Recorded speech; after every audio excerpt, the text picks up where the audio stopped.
वसन्ते लक्ष्मी करमूले सरस्वती करमध्ये तु गोविन्द प्रभाते करदर्शनं समुद्रवसने देवी पर्वतस्तनमण्डले विष्णुपत्नी नमस्तुभ्यं पादस्पर्शमस्तुमे वसुदेवसुतं देवं कंसचाणूरमर्दनं देवकी परमानन्दं कृष्णं वन्दे जगद्गुरुम् यज्ञशिष्टासिनासन्तो मुच्यन्ते सर्वकिल्बिषे मुञ्जते ते जगं पापा ये पचन्त्यात्मकारणात् यत्करोषि यदन्नासि यजोषि ददासि यत्तपस्यसि कौन्तेय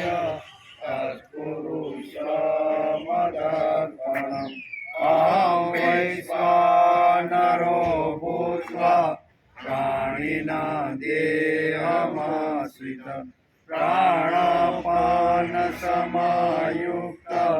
पचाम्यन्नं चतुर्विधम् ॐ सहना भवतु सहनो भुनक्तु सवीर्यं करवावहै तेजस्विनावधीतमस्तु मा विद्विषावहै ॐ शान्ति शान्ति शान्ति कृष्णाय वासुदेवाय हरये परमात्मने प्रणतक्लेशनाशाय गोविन्दाय नमो नमः करशरणकृतं वा कायजं कर्मजं वा श्रवणनयनजं वा मानसं वाक्पराधं वीतं वा सर्वमेतत्क्षमस्व जय जय करुणाब्धे श्रीमहादेव शम्भो त्वमेव माता च पिता त्वमेव बन्धो च सखा त्वमेव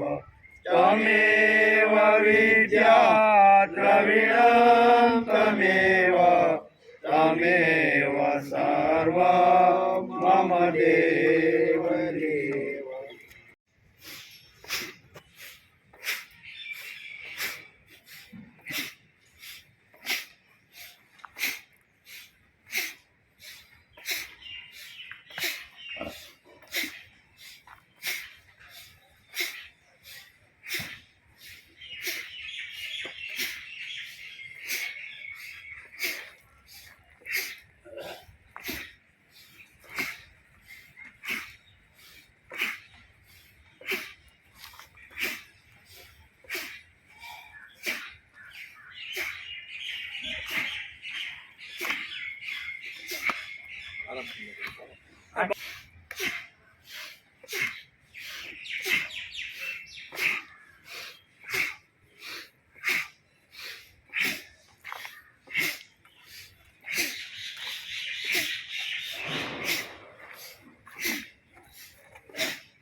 अध्याय कर्म संन्यास योग अर्जुन उवाच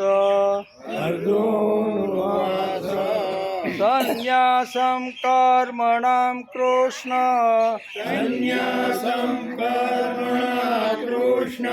संन्यासं कर्मणा कृष्ण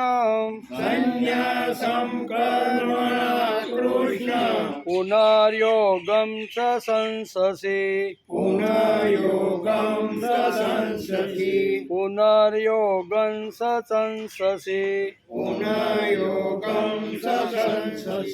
संन्यासं कर्मणां कृष्ण पुनर्योगं स संससि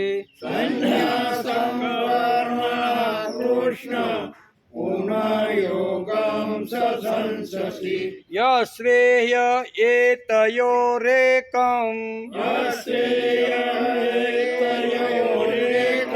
यश्रेय एतयोरेकम् तन्मे ब्रूहि सुनिश्चिता तन्मे ब्रूहि सुनिश्चिता संन्यासं कर्मणां कृष्ण पुनर्योगं स संससि यश्रेय एतयोरेकं तन्मे ब्रूहि सुनिश्चिता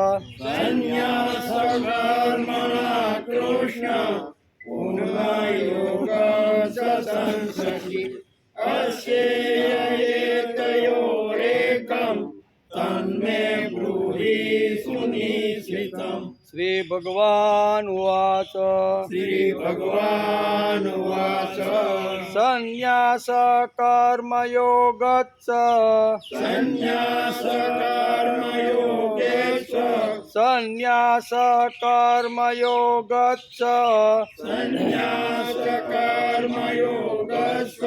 निःश्रेयसकरावुभो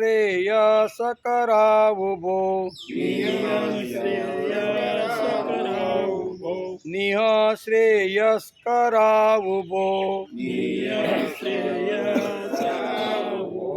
संन्यास कर्मयोगच्च निःश्रेयस्करावुभो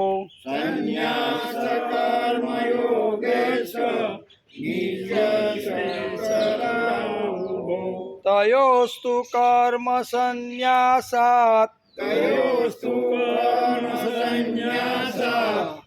तयोस्तु कर्म संन्यासात्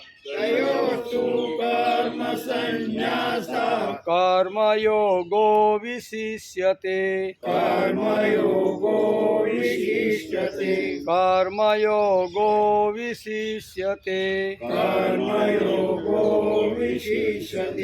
संन्यास कर्मयोगच्च निःश्रेयस्करावुभो तयोस्तु कर्म संन्यासात् कर्मयोगो विशिष्यते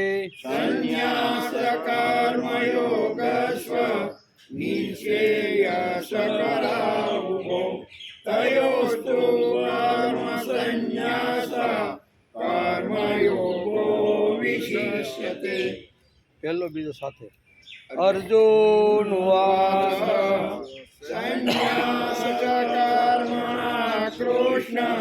पुनर्योगं स संससि यश्रेय एतयोरेकं तन्मे ब्रूहि सुनिश्चितं श्री भगवान उवाच संन्यास कर्मयोगस्य निःश्रेयस्करावुभो तयोस्तु कर्म संन्यासात् कर्मयोगो विशिष्यते हरि ओम देवसुतां देवं कंसचाणूरमर्दनं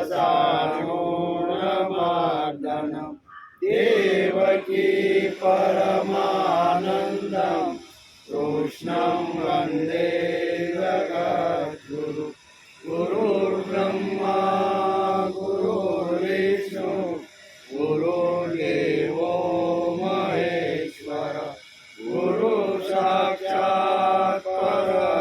ब्रह्म तस्मै श्रीगुरुवे नमः। नारायणं नमस्कृत्यं नरं देव नरोत्तमं देवी सरस्वती व्यासं ततो जयमुदीरये ततो जयमुदीरये।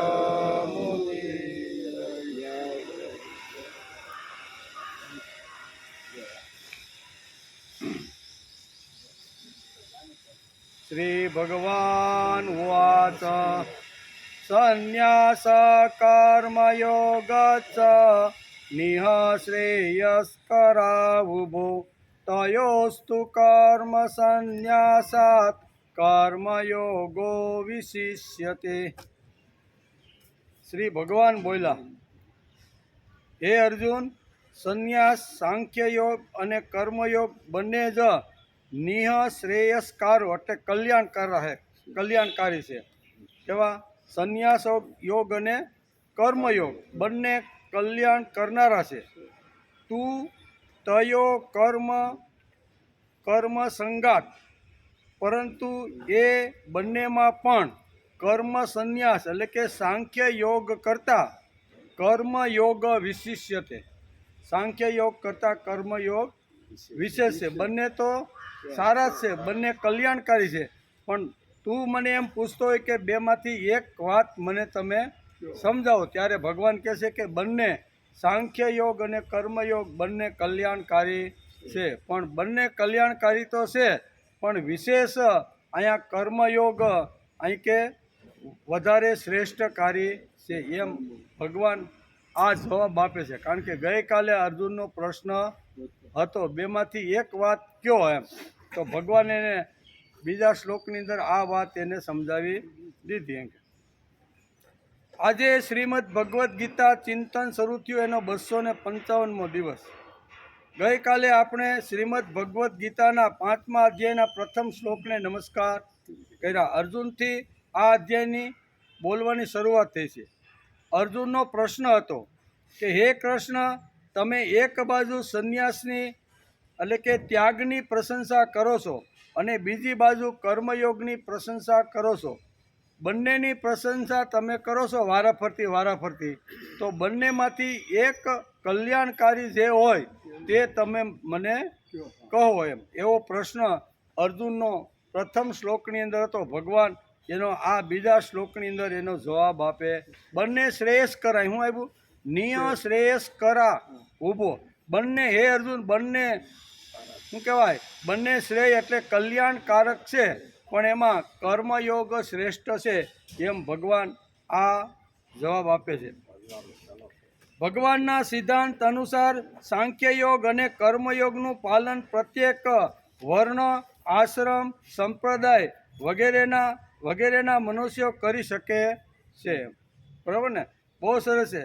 ભગવાનના સિદ્ધાંત, ભગવાને આ જે સિદ્ધાંત કીધો ને એ સિદ્ધાંત અનુસાર સાંખ્ય યોગ અને કર્મયોગનું પાલન બ્રાહ્મણ, ક્ષત્રિય, વૈશ્ય કે શૂદ્ર હોય, પછી બ્રહ્મચર્યાશ્રમ પાળતો હોય, ગૃહસ્થી હોય, વાનપ્રસ્થી હોય કે સંન્યાસી હોય કે કોઈ પણ સંપ્રદાય કે કોઈ પણ ધર્મનો હોય, તો એ સાંખ્ય યોગ અને કર્મયોગનું બંનેનું સારી રીતે પાલન કરી અંતે પ્રભુ સુધી પહોંચી જાય છે, એવું ભગવાન બહુ સરસ રીતે આ સમજાવે છે।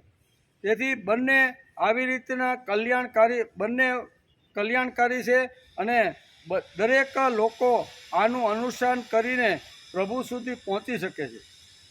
કારણ કે સિદ્ધાંત કોઈ વર્ણ, આશ્રમ, સંપ્રદાય વગેરેને લીધે નથી, માનવ માત્ર માટે છે। કોઈ પણ સિદ્ધાંત શ્રીમદ ભગવદ્ જે ગીતાએ કીધો છે એ કોઈ વર્ણ માટે નથી, કોઈ સંપ્રદાય માટે નથી, કોઈ ધર્મ માટે નથી, કોઈ વ્યક્તિગત માટે પણ નથી, તો કે માનવ માત્ર માટે ભગવાને જે કાંઈક સિદ્ધાંતો કીધા છે એ સિદ્ધાંતો માનવ માત્ર માટે છે।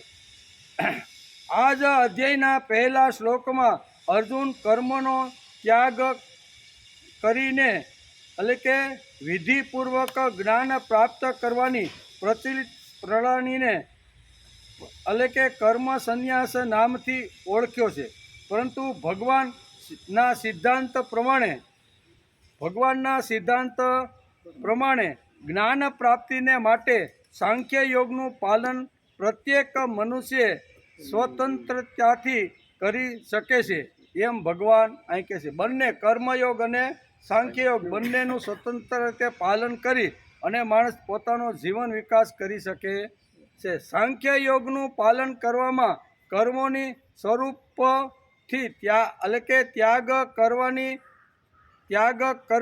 ઘર છોડવાની કે આવશ્યકતા નથી, જરૂર નથી એમ ભગવાન સમજાવે છે. જેણે પોતાના જીવનને વિકસિત કરવાનું છે, બરાબર, સિદ્ધિ તરફ જવાનું છે, એ લોકોએ અહીં કહે છે સાંખ્ય યોગનું પાલન કરવામાં કર્મયોગનો ત્યાગ કરવાની જરૂર. સાંખ્ય યોગ એટલે જ્ઞાન, એમ જ્ઞાન યોગનું પાલન કરવાથી કર્મયોગનો ત્યાગ કરવાની જરૂર નથી એમ ભગવાન કહે છે.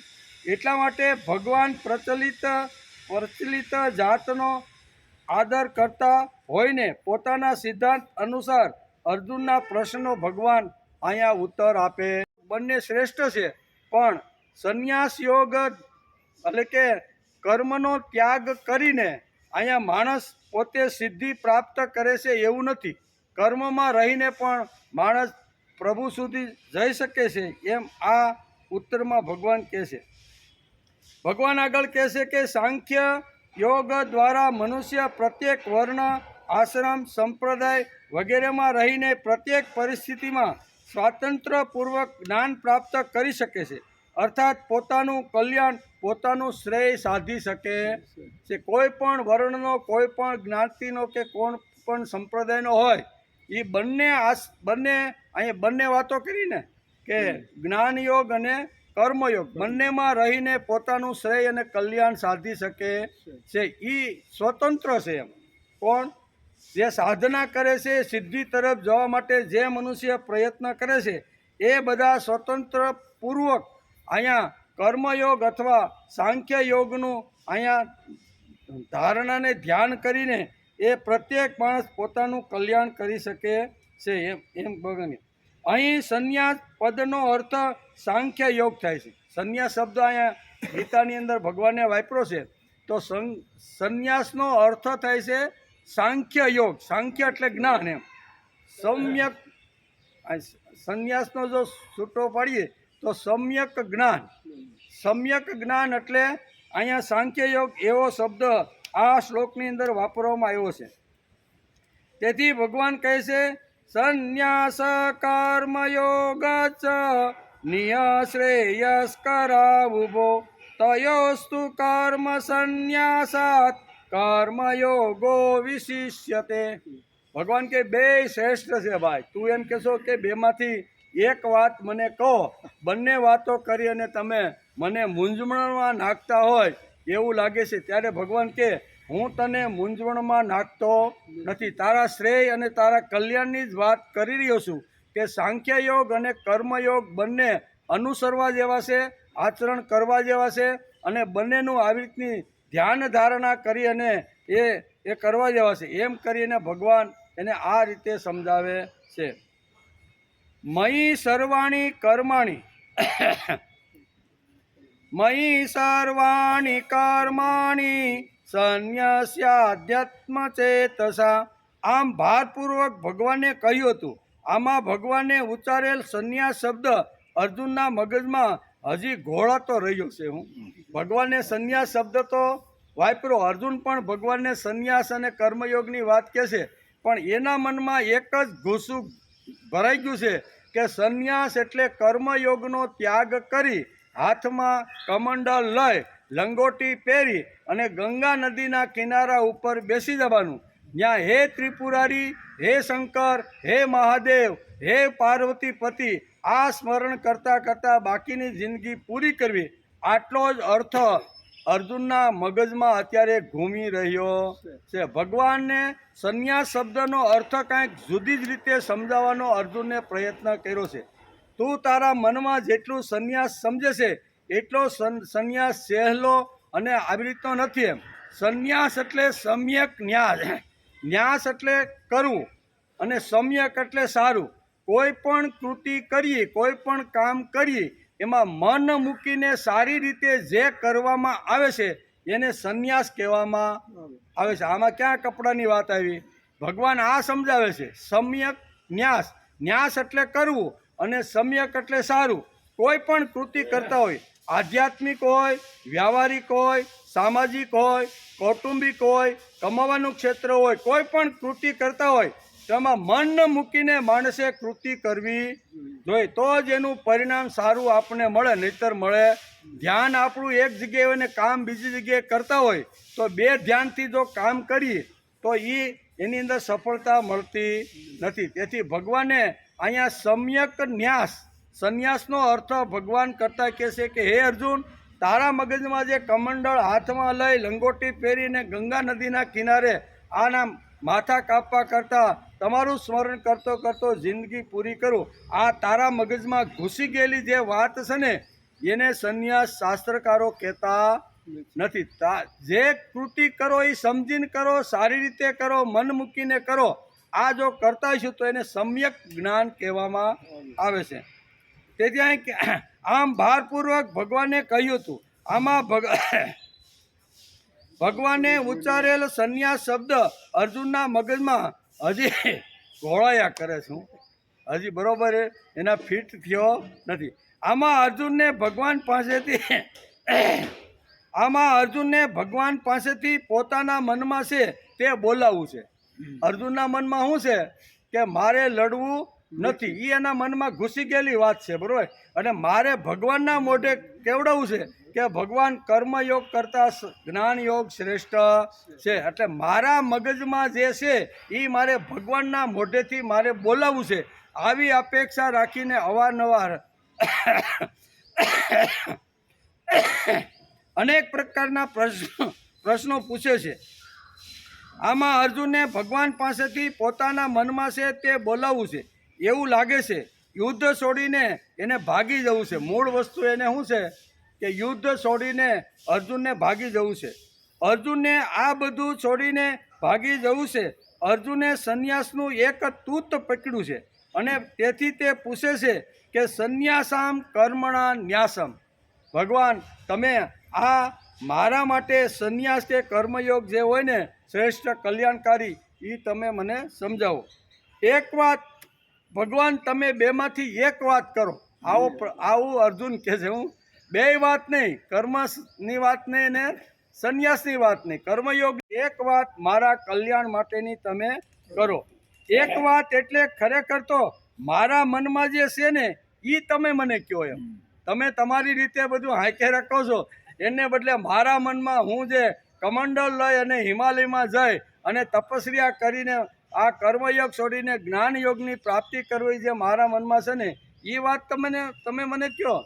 મારા મનમાં જે હોય તે કહો. ઘણીવાર આપણે માર્કેટમાં જઈએ ને, એટલે માર્કેટમાં જઈએ એટલે આપણે ધીમે ધીમે આપણે કાંઈ ટમેટા લેવો હોય તો આપણે પૂછતા જઈએ કે બેન, આ ટમેટાનો કિલોનો શું ભાવ છે?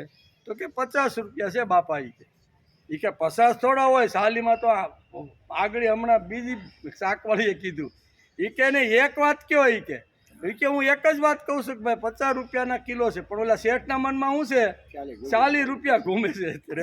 એમ અર્જુનના મનની અંદર પણ આ છે કે તમે ભલે ગમે તે, પણ તમે એક વાત કહો કે મારે કમંડળ હાથમાં લઈ લંગોટી પહેરી હિમાલયમાં જઈ કર્મયોગ છોડી અને સાંખ્ય યોગનું અનુસરણ કરવું, એવું તમે સિક્કો મારી ગયો.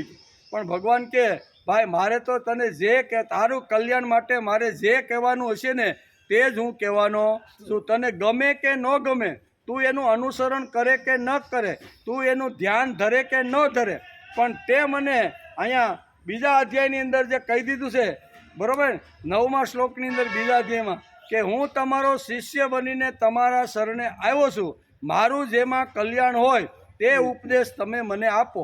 આ ભગવાનના મગજમાં બરોબર ફિટ થઈ ગયેલી વાત. ભગવાને અર્જુને મને અગાઉ પૂછેલું છે કે મારું કલ્યાણ શેમાં, એટલે મારે આ ભાઈનું કલ્યાણ જ જોવું પડે.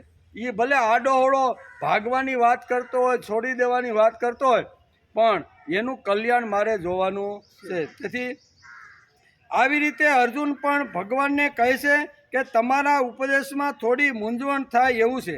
એકવાર સંન્યાસ કહો છો અને બીજી વખત તમે કર્મયોગ કહો છો.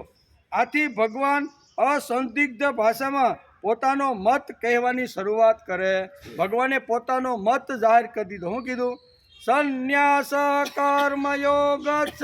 તને ગમે કે ન ગમે, પણ હું તે પૂછેલો જે પ્રશ્ન છે ને એનો મારો મત પ્રમાણે હું તને જવાબ આપું છું. એમ કરી અને ભગવાન એને જવાબ આપે. શું આપે?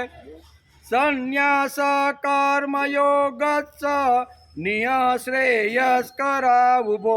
નિયશ્રેયસ કરા ઉભો એટલે કલ્યાણ કરનાર. હું આ બંને તત્વો, બંને વિચારો, બંને જે જ્ઞાનયોગ અને કર્મયોગ છે ને એ બંને તારું કલ્યાણ કરનારા છે.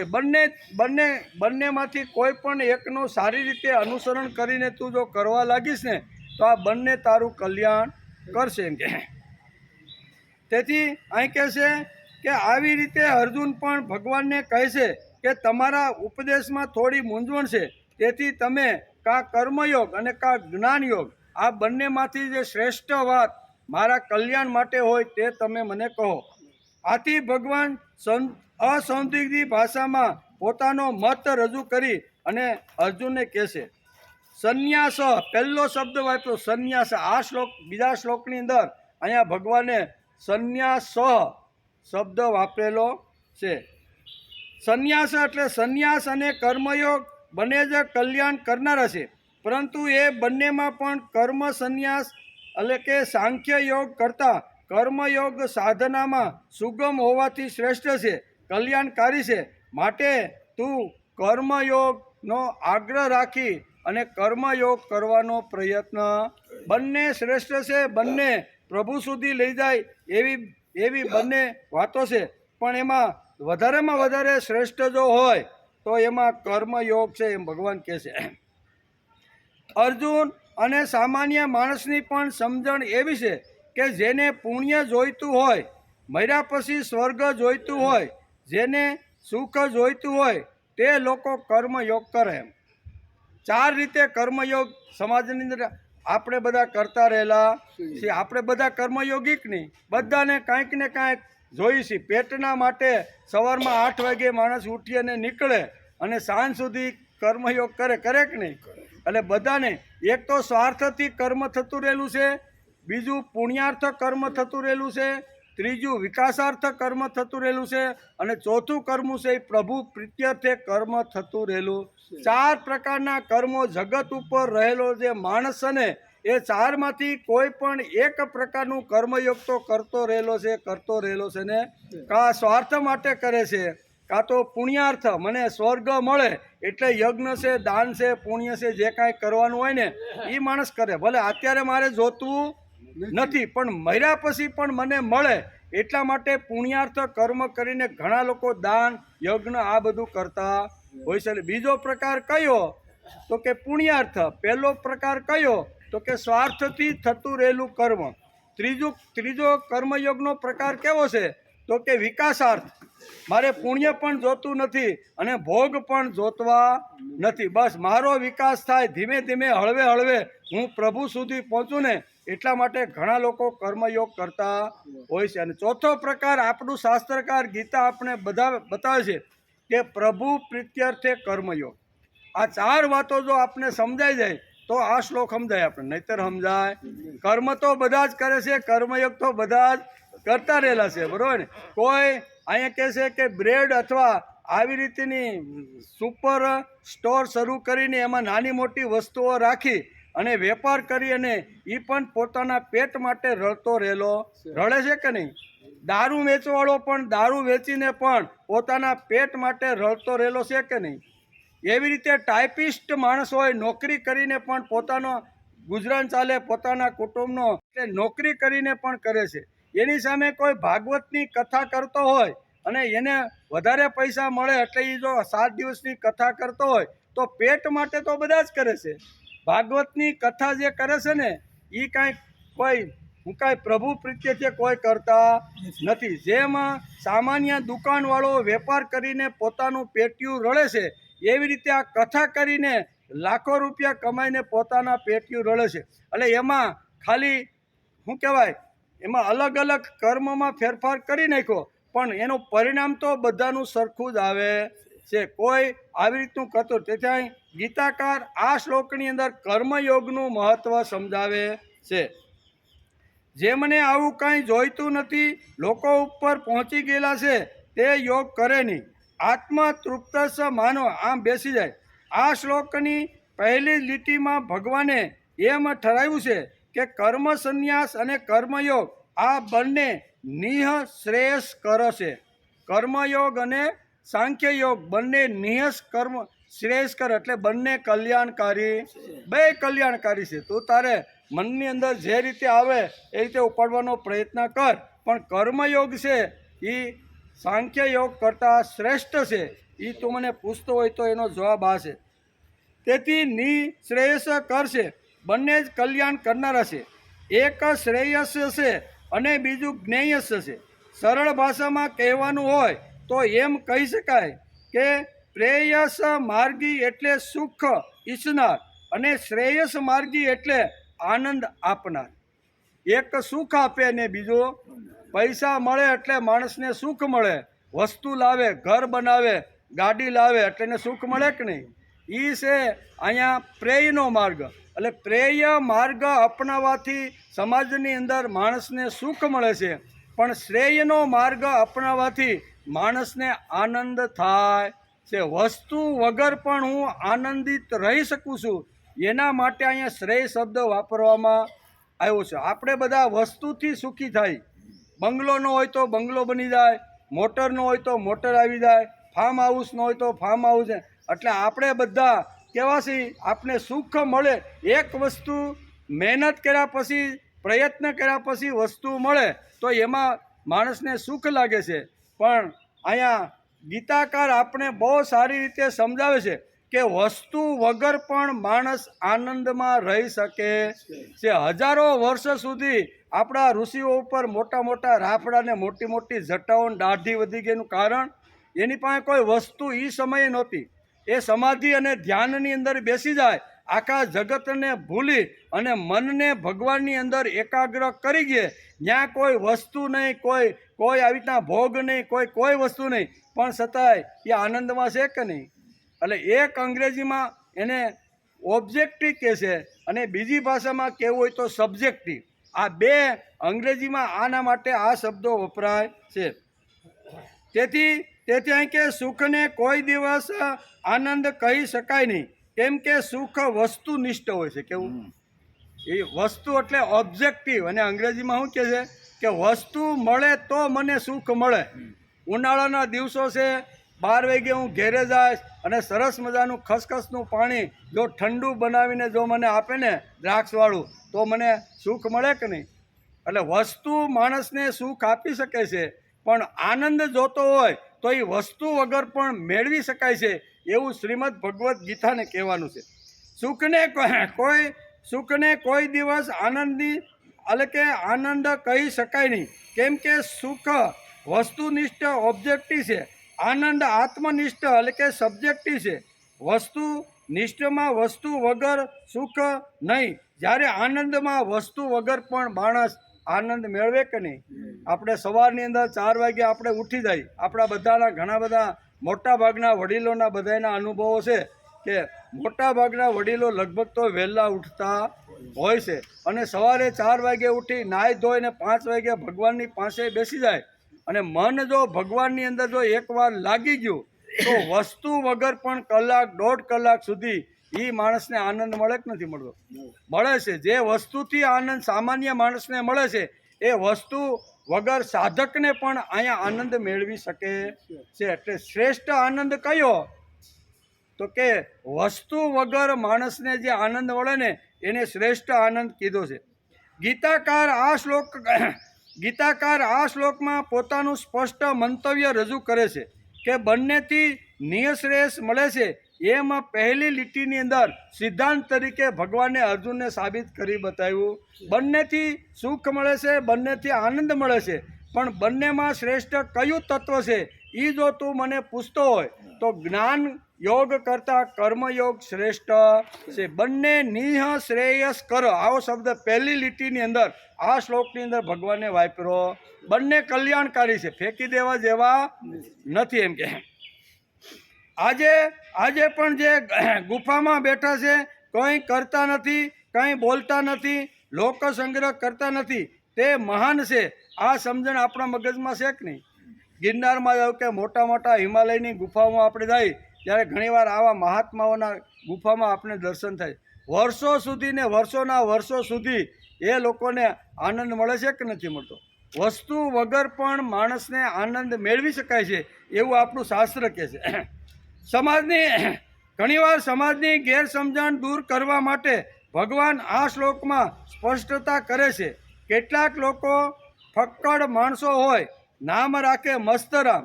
તમે એમને પૂછો કેમ મસ્તરામ કેવા નામ રાખે? મહારાજ આપ ક્યાં કરતે હે? તો કે કુછ કરતે નહીં. લંગોટી પહેરી છે, પછી શું કહેવાય, રાખને શું કે ભસ્મ લગાડેલી છે. મહારાજને પૂછો મહારાજ આપ ક્યાં કરતે હે? તો કે कुछ करता नहीं. आपने कितनी पढ़ाई की? तो के बिल्कुल पढ़ाई की नहीं. आपने बिल्कुल हमने शास्त्र भी पढ़ाई की नहीं, कहीं नहीं. अब क्या करते हैं? बस कुछ नहीं, बैठे धुना लगाया है, सीपिया खोड़ा है और शांति से भस्म लगाकर बैठा है. घણીવાર સમાજની અંદર આવી એક ગેરસમજણ ઊભી થઈ છે કે જે ઘર છોડી સીપીઓ લગાડી ભસ્મ લગાડીને બેઠો છે એ સંસારી કરતાં મોટો અને સંસારી એના કરતાં નાનો. આવી ગેરસમજણ દૂર કરવા માટે ભગવાને કર્મયોગનું મહત્ત્વ આ શ્લોકની અંદર બતાવ્યું. સંન્યાસ કરતાં કર્મયોગ શ્રેષ્ઠ શા માટે છે? તો ઘણા માણસના મગજની અંદર એવું છે, જેણે ઘર છોડ્યું, પત્ની છોડી, સંસાર છોડ્યો, વ્યવહાર છોડ્યો અને આવી રીતના ગંગા નદીને કિનારે બેસી ગયો, એ અમારા કરતાં મોટો, અમે સંસારી છીએ, કમાઈ છીએ, નોકરી કરી, ધંધો કરી, પરસેવો પાડી, પુરુષાર્થ કરી અને એમાંથી જે કાંઈ મળે એમાં સંતોષ રાખીને અમે બેઠા છીએ, પણ આ અમારા કરતાં મોટા છે.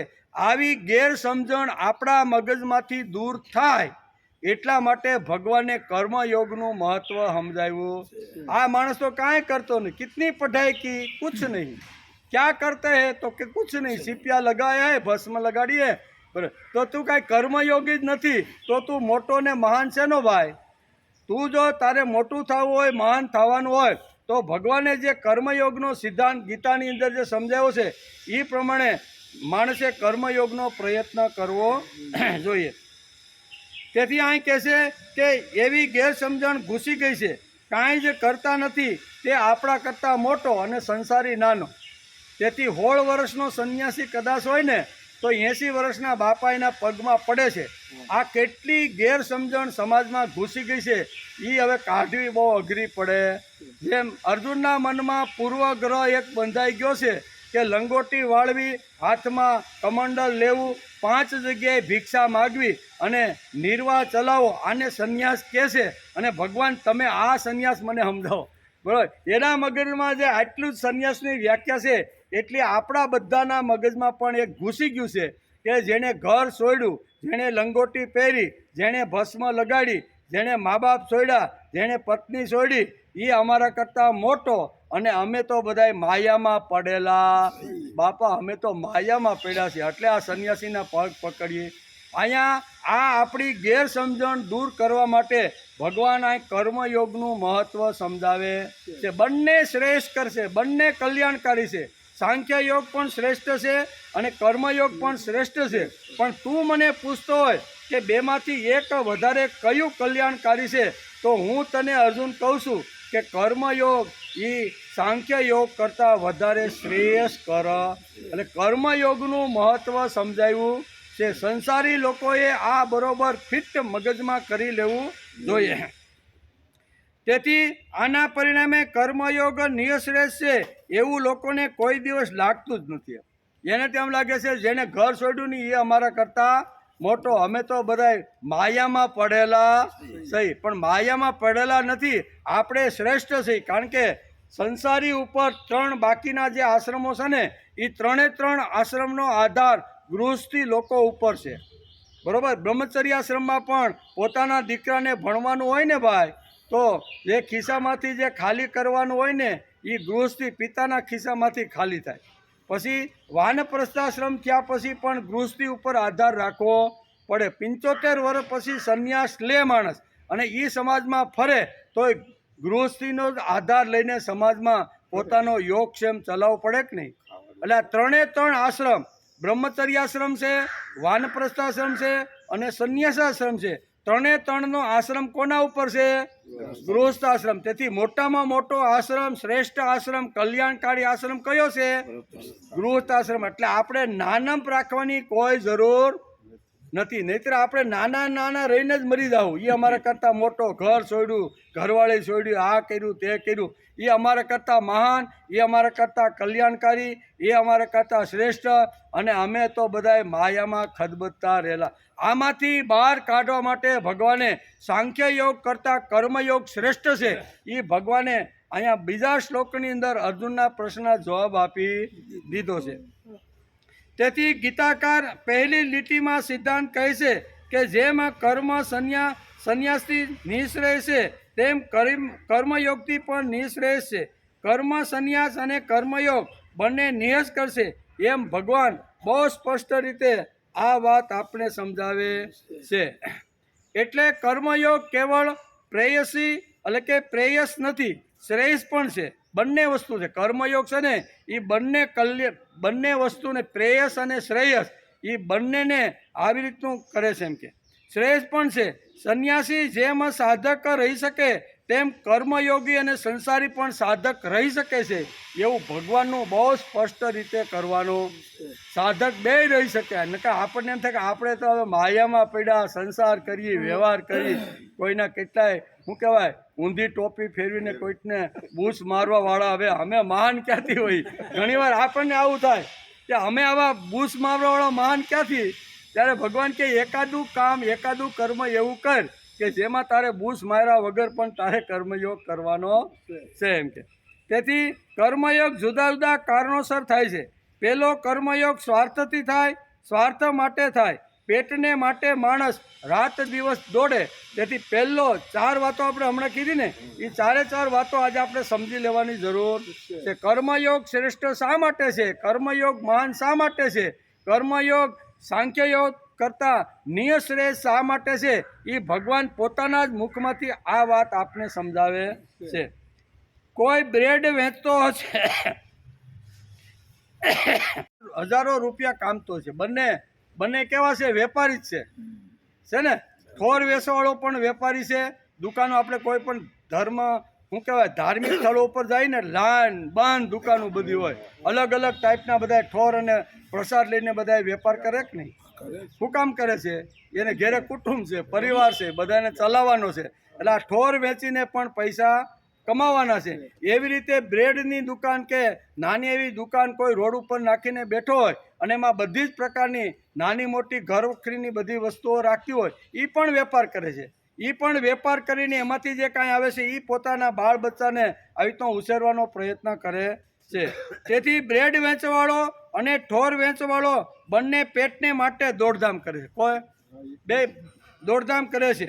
બેમાંથી શ્રીનાથજીનો ઠોર વેચવાવાળાને વધારે પુણ્ય મળશે એવી અપેક્ષા હશે તો એ અવૈજ્ઞાનિક છે એમ ભગવાન કહે છે.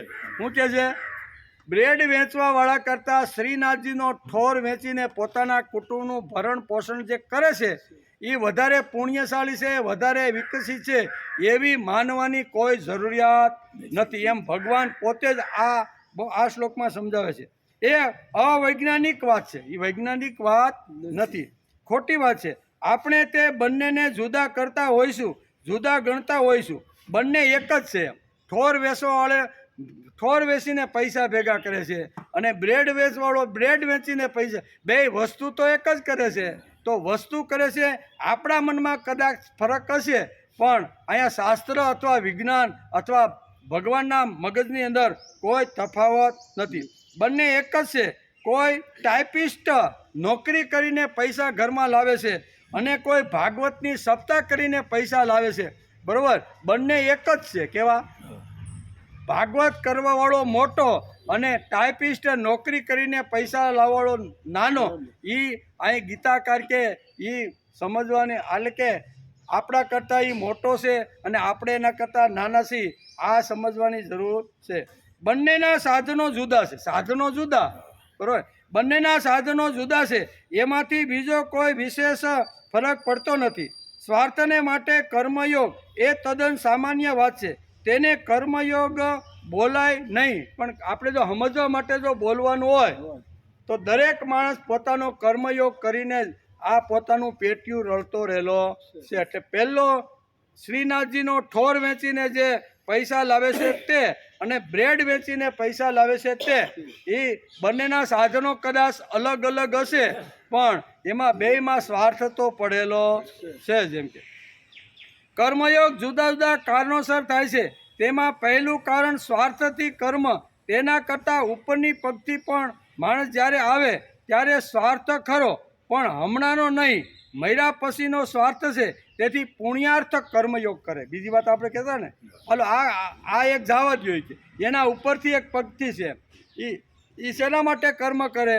તો કે અત્યારે હું જે કાંઈ કર્મયોગ કરું છું એમાં મારે અત્યારે કોઈ સ્વાર્થ કે કાંઈ લેવાનું નથી, પણ મર્યા પછી મારું એટલું બધું પુણ્ય સંગ્રહિત થાય કે મર્યા પછી મને સ્વર્ગ મળે. તેથી અત્યારે મને પુણ્ય કર્યા પછી ફળ મળે એવી એ લોકોને અપેક્ષા નથી, પણ મર્યા પછી મને સ્વર્ગ મળે ને એ અપેક્ષાએ પુણ્યાર્થ ઘણા લોકો કર્મ કરતા હોય છે. તેને યજ્ઞ કે દાન કે જે કાંઈ શાળાઓ બંધાવી, કૂવાઓ બંધાવવા, તળાવો બંધાવવા, જે કાંઈ આ પુણ્યાર્થ જે કર્મો છે ને એ ઘણીવાર કે મારે અત્યારે જોતું નથી, પણ આ પુણ્ય કર્યું હોય છે ને પછી હું 80 વર્ષ પછી મરીશ ને ત્યારે મને સ્વર્ગની અંદર જગ્યા મળશે. એટલે પુણ્યાર્થ આના ઉપરનો, સ્વાર્થ ઉપરનું એક સારું, એના કરતાં થોડુંક રૂપાળું કર્મ હોય તો એ પુણ્યાર્થ કર્મ છે. એમ કે પુણ્યાર્થ કર્મ છે. કેવળ પુણ્યને માટે માણસ જો સત્કર્મ કરતો હશે તો તેમાં તેનું એટલે કે ઉદાત્તીકરણ થશે જ એવું નથી. રાવણે કેટલી મોટી ભક્તિ કરી તેનું શિવ મહિમના સ્તોત્રની અંદર વર્ણન કરવામાં આવ્યું. રાવણની ભક્તિ જેવી અત્યારે કોઈ ભક્તિ કરી શક્યો નથી. શિવ મહિમના સ્તોત્રની અંદર પુષ્પદંત પોતે જ લખે છે. કોણ? શિવ મહિમના જે સ્તોત્ર છે ને એમાં પુષ્પદંત ઉવાચ એમ કરીને પુષ્પદંત પોતે જ કહે છે કે રાવણ જ્યારે ભક્તિ કરવા માટે બેઠો અને એક જ્યારે કમળ ઘટ્યું ત્યારે એનું નેત્ર કમળ કાઢીને ભગવાન શિવજી ઉપર ધરીને એની પૂજા કરે. આપણે કરીએ કે આપણે કાંઈ એકાદું કમળ ઘટતું હોય તો આંખ આપી દઈ? કોઈ આંખ આપે નહીં. તો આ કેટલો મોટો ભગત કહેવાય, મોટો જ કહેવાય ને. ઉઠાય નહીં ભાઈ, ભક્તિ કરવા બેઠો છું, ભગવાનનું પૂજન કરવા માટે બેઠું છું અને એમાં એક ઘટ્યું તો હવે ઉઠીને હાલની લઈ આવું અથવા કોઈને ઓર્ડર એ પણ કરાય નહીં. તો શું કરવાનું?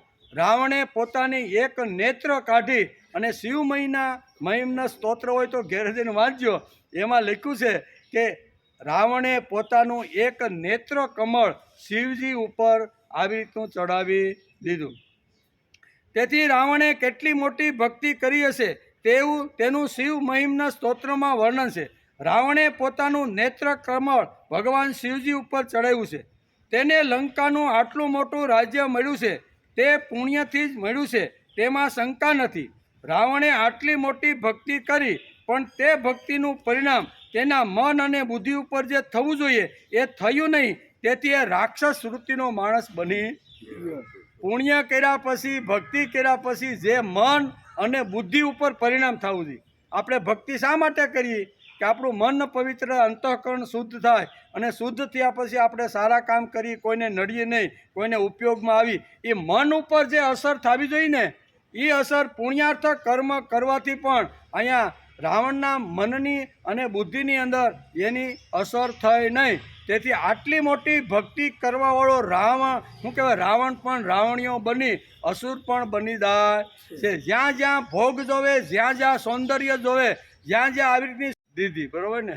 એટલે ભગવદ્ ગીતા અધ્યાય 5 ગઈકાલનો અર્જુનનો જે પ્રશ્ન હતો એનો જવાબ ભગવાન બીજા શ્લોકની અંદર આપે છે. પ્રશ્ન કયો હતો કે સંન્યાસ યોગ શ્રેષ્ઠ કે કર્મયોગ શ્રેષ્ઠ? તમે બંનેની વાત વારાફરતી કહો છો તેથી હું મૂંઝાઈ ગયો છું. બેમાંથી એક શ્રેષ્ઠ કર મારા માટે જે હોય એ તમે મને કહો ભગવાને કોઈ પ્રકારની રાહ જોયા વગર વધારે બરાબર ને? અર્જુનને કહેવાની શરૂઆત બીજા શ્લોકથી કરી દીધી. ભગવાન કહે છે કે બંને માર્ગો કલ્યાણકારી છે, બરાબર. સંન્યાસ માર્ગ પણ કલ્યાણકારી છે અને અહીંયા કર્મયોગનો જે માર્ગ છે બંને કલ્યાણકારી છે. પણ બંનેમાં તું મને શ્રેષ્ઠ કયો માર્ગ એ જો પૂછતો હોય તો મારી દૃષ્ટિથી અહીંયા શું કહેવાય છે? કર્મયોગ શ્રેષ્ઠ છે. નિય શ્રેયસ કર એટલે કે વધારે કલ્યાણકારી છે. એમ કરતાં કરતાં આપણે આ શ્લોકને સમજવાનો પ્રયત્ન કર્યો કે ભગવાન કર્મયોગને વધારે મહત્ત્વ શા માટે આપ્યું છે. તો એક તો સ્વાર્થથી થતા કર્મો, પેટ માટે થતા રહેલા કર્મો જે એ સ્વાર્થથી થતા રહેલા કર્મો છે. બીજું પુણ્યાર્થી ઘણા લોકો કર્મ કરતા હોય છે. મને આ જમાનામાં અથવા આ વર્ષે મને કાંઈ ફળ જોતું નથી, પણ મર્યા પછી મને ફળ મળે એને પુણ્યાર્થ કર્મ કહેવાય. તો આવા ઘણા બધા કોઈ તળાવ બાંધવાના છે, કોઈ આવી રીતના નવા નવા બાંધવાના છે, એ બધું કરે અને એના પછીનું એના ઉપરનું એક કર્મ અહીંયા ભગવાન સમજાવે છે અને તે છે વિકાસાર્થ કર્મ. એમાં પુણ્ય પણ મારે જોતું નથી અને એમાં કર્મ કરું છું એમાં મારો બિલકુલ પણ સ્વાર્થ નથી. ત્રીજા ઉપરના કર્મયોગની વાત ભગવાન અહીં બહુ સરસ રીતે સમજાવે છે. તેથી પહેલી પંક્તિ સ્વાર્થથી કર્મયોગ, બીજી પંક્તિ પુણ્યાર્થી કર્મયોગ અને ત્રીજી પંક્તિ છે વિકાસાર્થ કર્મયોગ. આ ત્રણ પ્રકારના કર્મ ભગવાન ઉત્તરોત્તર સમજાવે છે.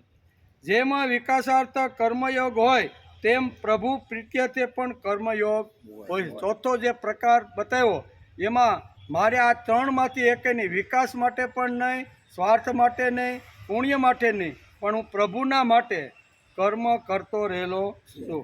જેમાં વિકાસાર્થ કર્મ હોય તેમ પ્રભુ પ્રીત્યર્થ કર્મયોગ હોય છે. જે મારી જોડે છે, જે શક્તિ મારી જોડે છે, જે મને બોલાવે છે, જે મને ચલાવે છે, જે મને સંભાળે છે, જે મારી પ્રત્યેક ક્રિયા એ જો ન કરે તો મારી ઇન્દ્રિયો કોઈ કામ કરી શકતી નથી. એવી જેની સમજણ પાકી થઈ ગઈ છે તે શું કહે છે? એવી સમજણ જેની પાકી થઈ ગઈ છે તે કે એ મારી જોડે છે, જેનું આ વિશ્વ છે, જેનો મારા કરતાં વધારે પ્રેમ છે, બરાબર ને?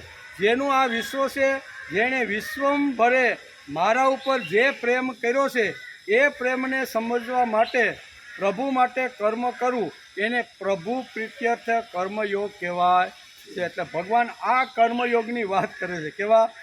2-3 કર્મયોગની વાત ભગવાન કરતા નથી. ભગવાન કે સાંખ્ય યોગ કરતાં કર્મયોગ શ્રેષ્ઠ છે. કયો?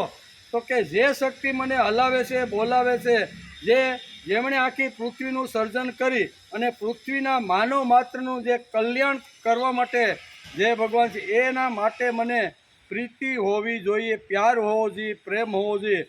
તેથી એમાં સ્વાર્થ નહીં, એમાં પુણ્યની વાત નહીં, એમાં વિકાસની વાત નહીં. બસ ભગવાન તું મને ચલાવે છે, તું મને સંભાળે છે, તું મારું જીવન વ્યવસ્થિત હકાવતો રહેલો છે. આ સમજણથી જે કર્મ કરવામાં આવે તેને કર્મયોગ કહેવામાં આવે છે. જેમ એટલે કે જેને સુખની માગણી નથી, પુણ્યની અપેક્ષા નથી, વિકાસની ઈચ્છા નથી, અભિલાષા નથી, તે કર્મયોગ શા માટે કરે ભાઈ? આ 3 વસ્તુ હોય તો આપણે કર્મયોગ કરી. કાં તો મારે પેટ રળવું છે તો માણસ કર્મયોગ કરે, પુણ્ય જોતું હોય તો કર્મ કરે, વિકાસ જોતું હોય તો પણ કર્મ કરે. આ 3માંથી કશું જ મારે જોતું નથી તો માણસ કર્મયોગ શા માટે કરે? મહાપુરુષો, આચાર્યો, અવતારો, સંતો આ જગતની અંદર આવ્યા એને આમાંથી 3માંથી એક પણ વાત જોઈતી હતી નહીં. છતાં દોડ્યા કે નહીં? ઘર ઘર સુધી ગયા કે નહીં? જંગલોમાં ગયા કે નહીં? જંગલોમાં જઈ એને ભાગવતની વાતો કરી અને ગીતાનો ઉપદેશ આ મહાપુરુષે આપ્યો કે નહીં? આપ્યો જ. એને કોઈ વસ્તુ 3માંથી એકેય વસ્તુ જોતવી નથી. પણ ભગવાન ઉપર આંતરડાનો પ્રેમ છે ને, તેથી ભગવાનનું કામ કર્યા વગર અમે રહી શકવાના નથી અને એને જ કર્મયોગ કહે છે. તેથી ભગવાન અહીં કહે છે કે કર્મયોગ જ્ઞાન યોગ કરતાં શ્રેષ્ઠ છે. એ વાત છે. પ્રભુ પ્રીત્યર્થે કર્મ કરે. મહારાષ્ટ્રના સંત તુકારામ થઈ ગયા. તેમણે કહ્યું કે આતા ઉરલો ઉપકારા પૂરતા. તેને કોઈ પૂછ્યું કે તમે તો રોજ ભગવાનની જોડે વાતો કરો છો, જ્યારે સવારમાં ચિત્ત એકાગ્ર કરો છો ને ત્યારે ભગવાન તમારી સામે આવીને ઊભા રહે છે, તો આટલી બધી તમે પ્રાપ્તિ કરી છે, તો હવે તમે હું કામ ભાઈ દોડધામ કરો છો? તમારે હવે ભગવાન જેમણે મેળવી લીધા હોય, જે ભગવાનની જેણે પ્રાપ્તિ કરી લીધી હોય, એવા સંતોને સમાજમાં દોડવાનું કારણ શું છે? આવું કોઈએ જ્યારે સંત અહીંયા તુકારામને પૂછ્યું ત્યારે તુકારામનો એક જ જવાબ હોય છે. શું કહે છે? આતા ઉરલો ઉપકારા પૂરતો. ભગવાન ઉપર ઉપકાર કરવા માટે હું કર્મ કરું, મારે કોઈ જરૂર નથી ભાઈ, બરાબર? મારે કોઈ વસ્તુની જરૂર નથી, પણ ભગવાન ઉપર મારે ઉપકાર કરવાનો છે ને, તેથી હું કર્મ કરતો રહેલો. આ સિદ્ધો જે સિદ્ધ થઈ ગયા છે ને, એ લોકોનો આ બધો કર્મયોગ છે. આમ કર્મયોગ પણ નિઃશ્રેષ કલ્યાણકારક પાસે લઈ જાય છે. બે કલ્યાણકારક પાસે તો સંન્યાસ યોગ અને કર્મયોગ બંને નિઃશ્રેષ છે. અને હે અર્જુન, આ બંને જે સાધનો છે ને, એ માણસને કલ્યાણ સુધી લઈ જાય છે, કલ્યાણ પાસે લઈ જાય છે. કર્મયોગ ચાલુ રહેવો. પ્રભુ પ્રાપ્તિ થઈ ગયા પછી, પ્રભુ મળ્યા પછી પણ માણસનો કર્મયોગ ચાલુ રહેવો જોઈએ. તેમનો કર્મયોગ સાધન નથી. સાધન તો સાધ્ય મળ્યા પછી છૂટી જાય. સાધ્ય માણસ થઈ જાય, સિદ્ધિ મળી જાય પછી જે સાધન હોય છે એ સાધન ઘણીવાર છૂટી જતું હોય છે. તેમનો કર્મયોગ સાધન નથી. સાધન તો સાધ્ય મળ્યા પછી છૂટી જાય છે.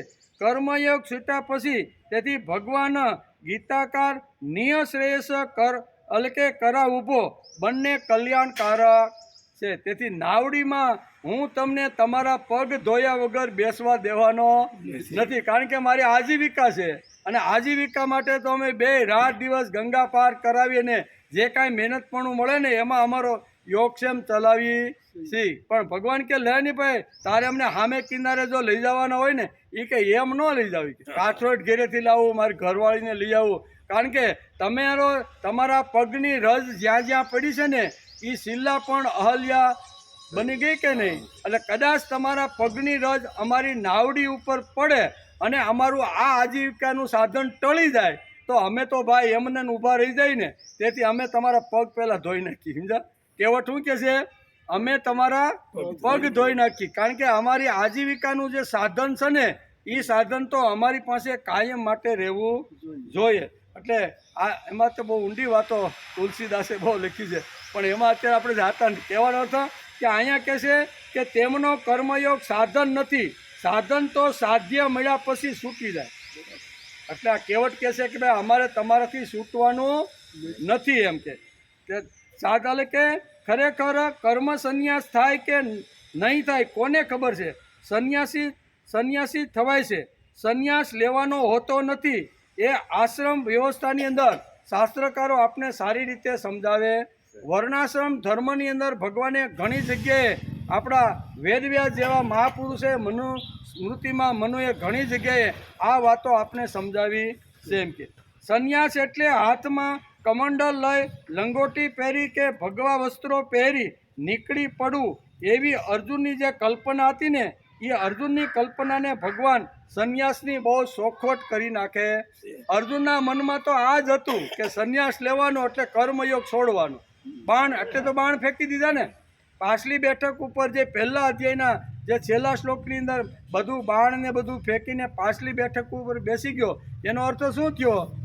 કે ભગવાન મારે યુદ્ધ કરવું નથી, મારે તો લંગોટી પહેરી અને મારે તો સંન્યાસના કપડાં પહેરીને મારે ભક્તિ કરીને અંતે મારું જીવન પૂરું કરવું છે.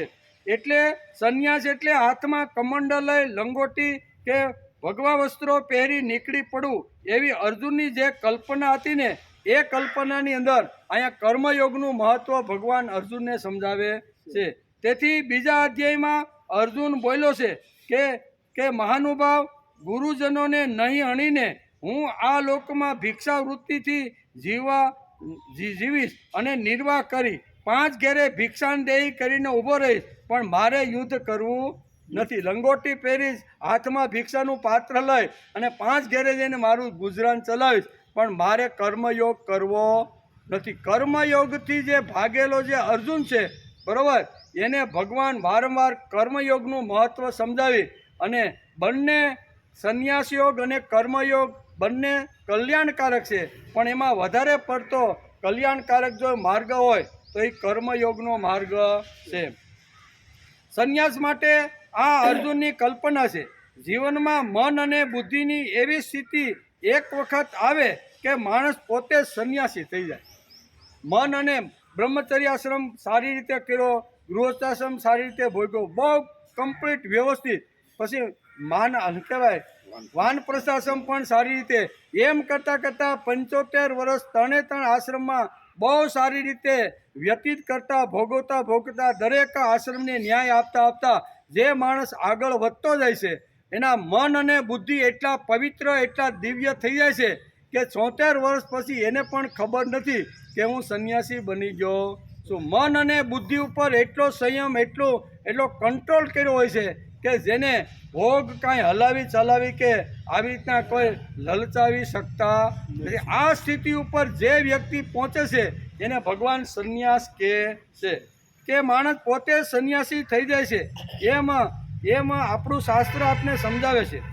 સંન્યાસ શબ્દમાં ન્યાસ એટલે ફેંકી દેવું. સંન્યાસ જે શબ્દ છે એમાં સમ વત્તા ન્યાસ, ન્યાસ એટલે ફેંકી દેવું. ન્યાસ એટલે ફેંકી દેવું. કામ્ય કર્મનો ન્યાસ એટલે કામના છે, વાસના છે, ભોગ છે, સ્વાર્થ છે ને, એ બધા કર્મનો જે ત્યાગ કરીને જે સંસારમાં રહે છે ને, એ બધા સંન્યાસી છે. એ માયા ગીતાકારને બહુ સ્પષ્ટ રીતે કહેવું છે, કારણ કે આ તો કમંડળ લઈને ભાગવાની જ વાત કરે છે. એટલે એના મગજમાં તો સંન્યાસ એટલે ઘર છોડવાનું, યુદ્ધ છોડવાનું, હથિયાર છોડવાના અને લડાઈ છોડીને ડોકા કાપવાનું છોડી અને ગંગા નદીના કિનારે બેસી જવું, એ જ અર્જુનના મગજમાં એક સંન્યાસનો એક આ અર્થ ઘૂસી ગયો છે. પૂર્વગ્રહ એવો બંધાઈ ગયો છે કે એને એમ થાય સંન્યાસ એટલે આટલું જ. ત્યારે ભગવાન એને બહુ સારી રીતે સમજાવે છે કે કોઈ પણ કામ્યાનામ કર્મણામ ન્યાસમ, આવું ગીતામાં કીધું. કર્મણામ ન્યાસમ એટલે સારી રીતે કરવું, અથવા એને હવે મને કામ્ય કર્મ કોઈ આવી રીતના પજવી શકતા નથી. નહીં કામના, નહીં વાસના, નહીં ભોગ, નહીં કોઈ સ્વાર્થ. અત્યારે હું 76 વર્ષનો થઈ ગયો છું. બધું જ 75 વર્ષ સુધી જે કાંઈ ભોગવવાનું હતું, જે કાંઈ મનોરંજન, જે કાંઈ કામ ધંધો ઉદ્યોગ કરવાનું હતું ને, એ બધું જ મેં કરી લીધું છે.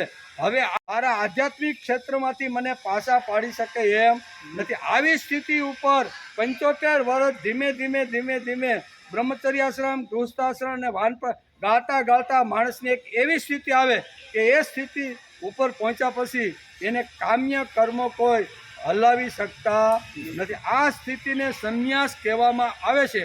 સંન્યાસ લેવાનો હોતો નથી. સંન્યાસી કેમ થઈ ગયો એ પણ માણસને ખબર પડતી નથી. તેથી સંન્યાસ શબ્દમાં ન્યાસ એટલે ફેંકી દેવું, કામ્ય કર્મનો ન્યાસ એટલે સંન્યાસ. આ કંઈ રમતની વાત નથી. કામ્યાનામ કર્મણા ન્યાસમ કવયો વિદુ કવયો, એમ આયા ભગવાને બહુ સરસ રીતે સમજાવ્યું છે. મન અને બુદ્ધિની એક એવી સ્થિતિ આવે કે તેમાં કોઈ જ અભિલાષા રહે નહીં.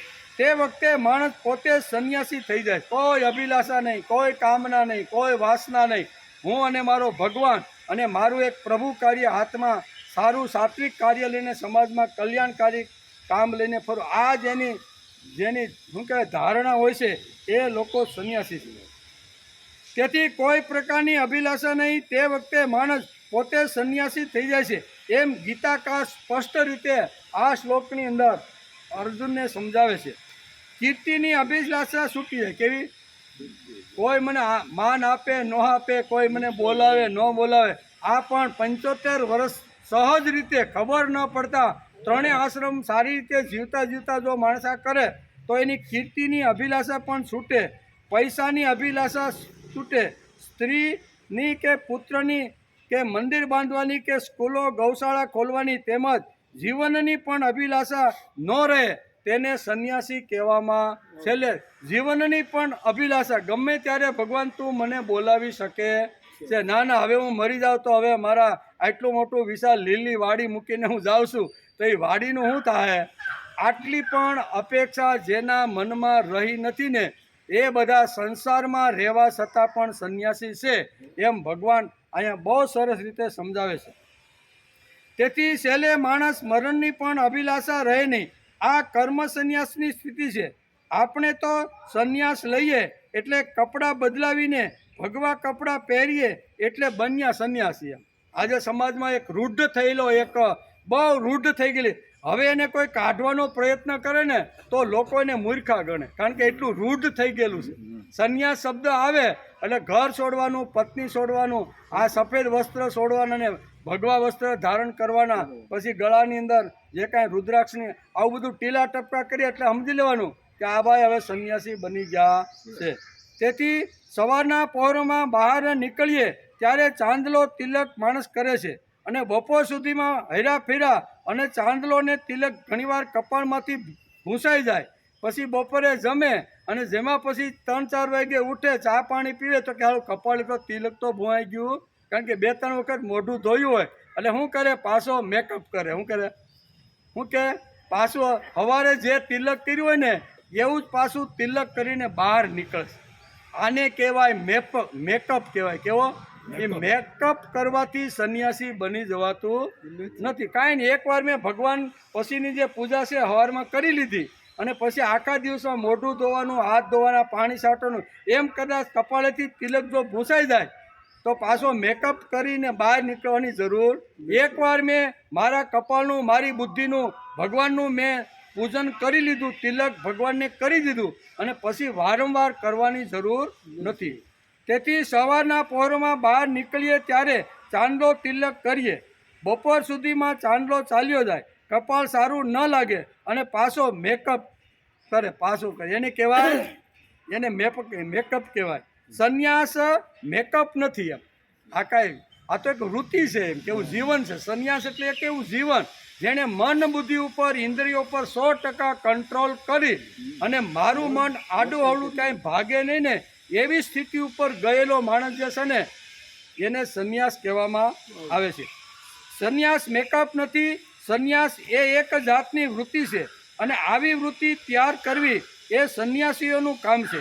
આ બહુ કઠણ વાત છે ભાઈ, એ કાંઈ હેલી વાત નથી. તેથી ભગવાન કહે છે બંને શ્રેષ્ઠ કરશે, પણ સંન્યાસનો માર્ગ છે ને ભાઈ થોડો કઠણ કડક છે. સામાન્ય લોકો એનું અનુસરણ કરી શકતા નથી. તેથી કર્મયોગ શ્રેષ્ઠ છે એમ ભગવાને કહે છે. સંન્યાસીને ગીતા કહે છે કે સંન્યાસ એ કેવળ બહારનો દેખાવ નથી, પરંતુ આંતરિક પરિવર્તનનું પ્રતીક છે. સંન્યાસ લેવાનો હોતો નથી. ખબર ન પડતા ઉંમર થાય, જેમ જેમ 3 આશ્રમો વટાવતો જાય, આગળ વિકાસ કરતો જાય, અને ખબર ન પડતા ભલે સોવણી અને જભો પહેર્યો હોય કે ધોતી અને જભો પહેર્યો હોય, ક્યારેય સંન્યાસ બની ગયો, ક્યારે એની વૃત્તિ બદલી ગઈ છે એને પણ ખબર પડતી નથી. એટલે સંન્યાસ લેવાનો હોતો નથી, માણસની વૃત્તિ બદલાવાની છે. અત્યાર સુધી સ્વાર્થની વૃત્તિ હતી, વિકાસની વૃત્તિ હતી, પુણ્યાર્થ વૃત્તિ હતી, અને હવે પ્રભુ પ્રીત્યર્થે મારી વૃત્તિ થઈ છે. આમ વિકસિત થયેલો ધીમે ધીમે જીવ જ્યારે જાય છે ત્યારે 76 વર્ષ પછી એને પણ ખબર પડતી નથી કે હું સંન્યાસાશ્રમમાં આવી ગયો છું. તેવી મનોવૃત્તિ કરવાની હોય છે. સંન્યાસ કપડામાં નહીં, વૃત્તિમાં સમાયો છે. ભગવો રંગ વસ્ત્રોને નહીં, મનને ચડાવવાનો છે. કેમ? એમ ગીતાકાર કહે છે. કપડાને ભગવો રંગ ચડાવવાનો નથી, વસ્ત્રોને ચડાવવાનો નથી, પણ મનને ચડાવ, એમ સ્પષ્ટ ભગવાન આ શ્લોકની અંદર સમજાવે છે. ત્યાગ, બલિદાન કે સમર્પણની ભાવના મનુષ્યને સાચો સંન્યાસી બનાવે છે. તેથી જ ગીતામાં ભગવાન કહે છે કે કામ્યાનામ કર્મણા ન્યાસમ સંન્યાસમ કવયો વિદુ. કામ્યાનામ કર્મણા ન્યાસમ કવયો વિદુ. આમ કરી અને ભગવાન ગીતાની અંદર સંન્યાસ અને કર્મયોગની બંને સ્પષ્ટ રીતે વ્યાખ્યાઓ આપણે સમજાવે છે. એના જે સિદ્ધાંતો છે સમજાવી અને ભગવાન એક નિષ્કર્ષ ઉપર આવી ગયા કે આના સંન્યાસ કરતાં કર્મયોગ શ્રેષ્ઠ છે એમ કે. તેથી શંકરાચાર્ય કહે છે કે વૈરાગ્ય 2 જાતના છે. કોણ? આદ્યગુરુ શંકરાચાર્ય 1600 વર્ષ પહેલાં થઈ ગયા. એ કહે છે વૈરાગ્ય બે જાતના છે. એક નૈવેદ્ય વૈરાગ્ય અને એક જ્ઞાન ગર્ભ વૈરાગ્ય. 2 પ્રકારના વૈરાગ્ય આપણા મહાપુરુષ આદ્યગુરુ શંકરાચાર્ય આપને કહીને ગયા છે. ઘર, મિત્ર, પુત્ર, ધન વગેરેની તૃષ્ણાથી એટલે ઉપજતા દુઃખોને કારણે થાય છે તેને વૈરાગ્ય એટલે નૈવેદ્ય વૈરાગ્ય કહેવામાં. આનાથી દુઃખ થાય, ઘણીવાર સુખ પણ મળે અને દુઃખ મળે. ઘરથી ઘણીવાર સુખ મળે ને ઘણીવાર હળગી જાય ને અંદર પીડા હોય તો આપણે એ જ ઘર આપણે દુઃખ આપે કે નહીં. તો કે ઘર, મિત્ર, પુત્ર, ધન વગેરેની તૃષ્ણાથી ઉપજતા દુઃખોને કારણે થાય છે તેને નૈવેદ્ય વૈરાગ્ય કહેવામાં. એક નૈવેદ્ય વૈરાગ્ય છે અને બીજો જ્ઞાન ગર્ભ વૈરાગ્ય છે. જ્ઞાનનો ઉપદેશ લાગવાથી દરેક ચીજ ઉપરથી મન ઉડી જવાના કારણે વૈરાગ્ય આવે છે તેને જ્ઞાન ગર્ભ વૈરાગ્ય કહેવામાં. બધી વસ્તુ ઉપરથી મન ઉઠી જાય, હું ને મારો ભગવાન, બસ ઉંમર પૂરી થાય 70-80 થાય એટલે બધા જે કાંઈ કામ્ય કર્મ ભોગવવાના હતા એ બધા જ મેં ભોગવી લીધા છે. હવે ભગવાન ઉપર આંતરડાનો પ્રેમ થાય, એના ઉપર વિશિષ્ટ પ્રકારનો જે રાગ જે ઊભો થાય ને એને અહીં કહે છે કેવો વૈરાગ્ય કહે છે? જ્ઞાન ગર્ભ વૈરાગ્ય. આ શ્રેષ્ઠ વૈરાગ્ય આને કહેવાય. સમજણથી લેવામાં આવેલો જે સંન્યાસ છે એને અહીંયા જ્ઞાન ગર્ભ વૈરાગ્ય કહે છે. અત્યાર સુધી મારો જે વિશિષ્ટ પ્રકારનો જે રાગ હતો, જે કોના ઉપર હતો? પૈસા ઉપર હતો, સંપત્તિ ઉપર હતો, સંતતિ ઉપર હતો, મારા ધંધા ઉપર હતો, નોકરી ઉપર, એના ઉપર આંતરડાનો પ્રેમ અને આવો મારો રાગ એના ઉપર હતો. એના વગર હું રહી શકતો નહીં. પણ હવે ધીમે ધીમે એ મારો જે રાગ છે એ ભગવાન તરફ હળવે હળવે જાય અને પ્રભુ ઉપરની પ્રીતિથી ભગવાન ઉપરનો રાગ વધે, એને જ્ઞાન ગર્ભ વૈરાગ્ય કહેવાય. અને એ સમજીને જો કરવામાં આવે તો એ ખરો સંન્યાસી છે એમ ભગવાન કહે છે. તેથી અહીંયા જ્ઞાન ગર્ભ વૈરાગ્ય કહે છે. જુદા જુદા વૈરાગ્ય છે હોય ને. એક શમશાન વૈરાગ્ય, બહુ ખોટું હાળું આ ગયો ને આપણે જવાનું તો છે જ, આવતીકાલથી આપણે ખરાબ કરવા. આ શમશાન જ્યાં સુધી શમશાનમાં છે ત્યાં સુધી એને વૈરાગ લાગી જાય. હા, શમશાન વૈરાગ્ય છે. બીજો પ્રસૂતિ વૈરાગ્ય છે, સ્ત્રીઓને જ્યારે એ પણ એક વૈરાગ્ય છે. પછી ભોગાત વૈરાગ્ય છે, જ્ઞાન ગર્ભ વૈરાગ્ય છે. આપણે ત્યાં પણ ચતુર્થાશ્રમ લેવાની શરૂઆત મનુસ્મૃતિમાં ઋણાની ત્રીણ્યા યા પૃક મનો મોક્ષે નિવેશયત. આમ મનુએ મનુસ્મૃતિની અંદર આ વાત આપણે સમજાવવાનો પ્રયત્ન કર્યો છે કે 3 ઋણમાંથી માણસે મુક્ત થઈ અને પછી જ માણસે સંન્યાસ લેવો જોઈએ. 3 પ્રકારના ઋણ પ્રત્યેક જીવ ઉપર પડેલા છે. જીવ આ જગતમાં આવ્યો એનું પ્રથમ ઋણ છે મા બાપ. મા બાપ વગર મારો જન્મ શક્ય નથી, તેથી મા બાપનું મોટું ઋણ મારી ઉપર છે. બીજું, ભગવાને મને શું કહેવાય, મને પશુ ન બનાવતા, પક્ષી ન બનાવતા મને મનુષ્ય બનાવ્યો છે, તેથી ભગવાનનું ઋણ પણ મારી માથે છે. પશુ પક્ષી ન બનાવતા મનુષ્ય બનાવ્યો, તેથી બીજું ઋણ કોનું છે? ભગવાનનું. એટલે પહેલું ઋણ મા બાપનું, બીજું ઋણ ભગવાનનું અને ત્રીજું ઋણ જેણે આપણે સંસ્કાર આપવાનો પ્રયત્ન કર્યો છે એવા ઋષિઓ અથવા આપણે ગુરુ, આપણી ભાષામાં કેવું હોય તો આ 3 ઋણ માણસની અંદર પડેલા છે. 3 ઋણનો જ્યારે સ્વીકાર કરી લે, 3 ઋણમાંથી મુક્ત થાય ત્યાર પછી માણસને સંન્યાસ લેવાનો અધિકાર છે. કોણ કહે છે? મનુસ્મૃતિમાં મનુ મહારાજે આ બહુ સ્પષ્ટ લખ્યું. કહે છે કે ઋણાની ત્રીણ્યા પાકૃત્ય મનો મોક્ષે નિવેશયત. આમ મા બાપ, ભગવાન અને ઋષિના ઋણમાંથી મુક્ત થયા પછી માણસે ગૃહ ત્યાગ કરીને સંન્યાસ ધારણ કરવો જોઈએ. એમ કે આપણા ધર્મશાસ્ત્રની કંઈક પદ્ધતિ હતી, એમાં 4 આશ્રમ હતા. તે પહેલાં સંન્યાસ લેવાય જ નહીં એવું આપણું શાસ્ત્ર આપણે કહે છે. યતિ ધર્મ સંગ્રહ નામનો એક સુંદર મજાનો ભારતની અંદર એક ધાર્મિક ગ્રંથ છે, બહુ સારો ગ્રંથ છે. એની અંદર યતિ ધર્મના, સંન્યાસ ધર્મના ખૂબ જ સરસ મજાના નિયમો સમજાવ્યા છે. ઘર છોડતા પહેલાં જે સંન્યાસ લેવાનો જે પ્રયત્ન કરે છે ને એને યતિ ધર્મ સંગ્રહ નામનું જે પુસ્તક છે એ વાંચી લેવું જોઈએ અને પછી જ માણસે સંન્યાસ લેવો જોઈએ. એમાં સંન્યાસીના બધા જ પ્રકારના નિયમો બતાવ્યા છે. શ્રી કૃષ્ણ ભગવાન કહે છે કે અરે એવી કંઈ જરૂર નથી. તપોસ એટલે કે તયોસ્તુ કર્મ સંન્યાસ કર્મ યોગો વિશિષ્યતે. ભગવાને આ લીટીમાં શું કીધું કે સંન્યાસ કર્મ યોગસ નિયશ્રેયસ કરાવવો તયોસ્તુ કર્મ સંન્યાસ કર્મ યોગો વિશિષ્યતે. આમ કરીને ભગવાન અહીંયા કર્મયોગનું મહત્વ સમજાવે છે. બંનેનું મહત્વ તો છે જ, પણ બંનેમાં શ્રેષ્ઠ કયું તત્વ શ્રેષ્ઠ છે એ જો તું મને પૂછતો હોય તો મારી દ્રષ્ટિએ સંન્યાસ યોગ કરતાં કર્મયોગ વધારે શ્રેષ્ઠ છે. તેથી ભગવાન શ્રી કૃષ્ણ કહે છે કે અરે એવી કંઈ જરૂર નથી. તયોસ્તુ કર્મ સંન્યાસાત કર્મયોગો વિશિષ્ટ. કર્મયોગ શ્રેષ્ઠ છે. સંન્યાસ યોગ કરતાં કર્મયોગ શ્રેષ્ઠ છે. ભગવાન કહે છે કે અર્જુન તું કર્મયોગ છોડશે તો શું થશે? તું માનો કે અહીંથી હાથમાં કમંડલ લઈ લંગોટી પહેરી અને કુરુક્ષેત્રના મેદાનમાંથી તું યુદ્ધ છોડી અને તું જાય તો શું થાય? હાલ હું તને પૂછું. ભગવાન કર્મયોગ છોડી અને સંન્યાસની જે ભાષા બોલે છે અને લંગોટી પહેરીને કદાચ ગંગા નદીના કિનારે જાય તો શું થશે? એ કે તારું જે ક્ષત્રિયપણું છે ને એ ક્ષત્રિયપણું ત્યાં જાગૃત થાય. ત્યાં 5-25 લોકોની ટોળી બનાવી અને તું એનો પ્રમુખ થઈને ઊભો રહે. આ જ થવાનું છે. તું અત્યારે ભલે નહીં ડાય વાત કરે છે, પણ કદાચ તારો અંદરનો જે ક્ષત્રિયપણું છે ને એ તને આવી રીતનું શાંત બેસવા દેશે નહીં એમ કે. તેથી આ શ્લોકમાં ભગવાને જીવ માત્રને માટે કર્મયોગ વિશેષ કહ્યો છે. આ શ્લોકની અંદર ભગવાને જીવ માત્ર માટે કર્મયોગ વિશેષ એમ કહ્યું છે.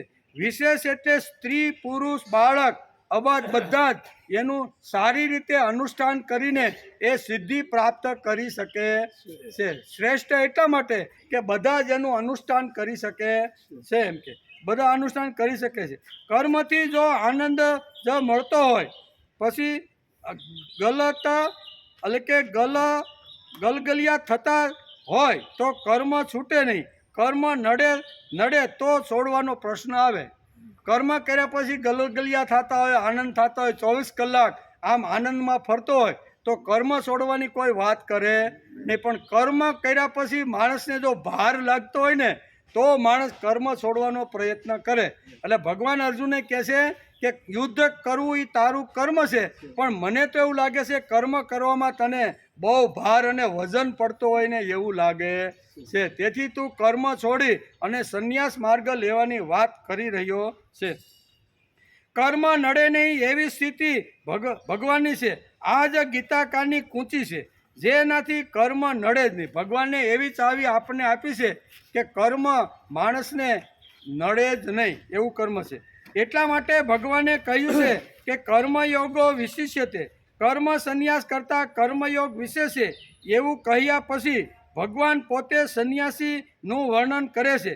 તેથી તેની વ્યાખ્યા ભગવાન શું કરે છે તે આપણે 5મા અધ્યાયના 3જા શ્લોકમાં ભગવાન પણ આગળ સંન્યાસીની વ્યાખ્યા કરે છે. તારા મનમાં ખાલી લંગોટી પહેરવી, કમંડલ લેવું અને ગંગા નદીના કિનારે જઈ યુદ્ધ કર્યા વગર શાંતિથી પ્રભુનું ભજન કરવું એટલું તારા મગજની અંદર સંન્યાસની જે વ્યાખ્યા છે ને એ તારા મગજમાં ઘૂસી ગયેલી ખોટી વ્યાખ્યા છે. ખરી વ્યાખ્યા કઈ છે એ ભગવાન અર્જુનને અહીંયા 5મા અધ્યાયના 4થા શ્લોકની કે ત્રીજા શ્લોકની અંદર ભગવાન સમજાવવાના છે કે હું જે વ્યાખ્યા સંન્યાસની કરું છું તું તે અને તારા મગજમાં છે તે એ બેમાં કેટલો ફરક છે એ ફરક સમજાવવા માટે ભગવાન 3જા શ્લોકની વર્ણન કરે છે. પણ આપણો ટાઈમ પૂરો થઈ. આવતીકાલે આપણે આવીશું ત્યારે ભગવાન કંઈક વિશેષ વાત કરવાના ટાઈમથી